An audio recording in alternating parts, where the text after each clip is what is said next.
Hi friends வணக்கம். Have a nice day. Welcome back to our channel. எல்லாரும் எப்படி இருக்கீங்க? எல்லாம் நல்லா இருக்கீங்களா? இந்த நாள் எல்லாருக்குமே ஒரு நல்லா இருக்கட்டும். இன்னைக்கு வந்து நம்ம என்ன ஒரு வீடியோ பார்க்க போறோம் பார்த்தீங்கன்னா, என்னோட லஞ்ச் தான் பார்க்க போறோம். வீட்லயே ரெடி பண்ணி எடுத்து வந்திருக்கேன் சரிங்களா? என்ன சாப்பாடுன்னு சொல்லிட்டு பார்த்துடலாம். அது மட்டும் இல்லாமல் ஃபாஸ்ட்டாக சாப்பிட போறோம். தெரில ஃபாஸ்ட்டாக சாப்பிட போறோம். எவ்வளோ சாப்பிட போறோம்னு தெரில. சரிங்களா? வீடியோ பிடிச்சா லைக் பண்ணுங்க, கமெண்ட் பண்ணுங்க. நம்ம சேனலை மறக்காம சப்ஸ்கிரைப் பண்ணிக்கோங்க. சப்ஸ்கிரைப் பண்ணாதவங்க சரிங்களா? ஃப்ரெண்ட்ஸ் நான் என்ன ரெடி பண்ணியிருக்கேன் பார்த்தீங்கன்னா, இது வந்து கோவக்காய் பொரியல். அதோட வந்து பார்த்தீங்கன்னா, காலைல ரெடி பண்ண வெண்டைக்காய் புளிக்குழம்பு, அப்புறம் ஒயிட் ரைஸ் அவ்வளோதான் சரிங்களா? ஃபாஸ்ட்டாக சாப்பிட போகிறோம். டேஸ்ட்டு பார்த்துருவோமா? ஃபஸ்ட்டு நம்ம கோவக்காய் வச்சு சாப்பிட்டு பார்ப்போம்.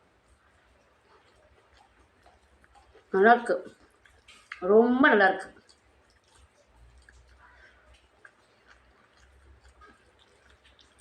இன்னைக்கு புளிக்குழம்போட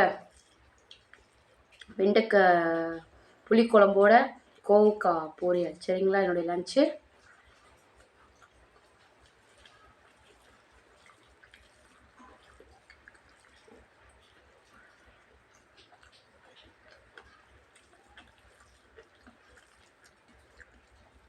நல்லாயிருக்கு.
Okay bye.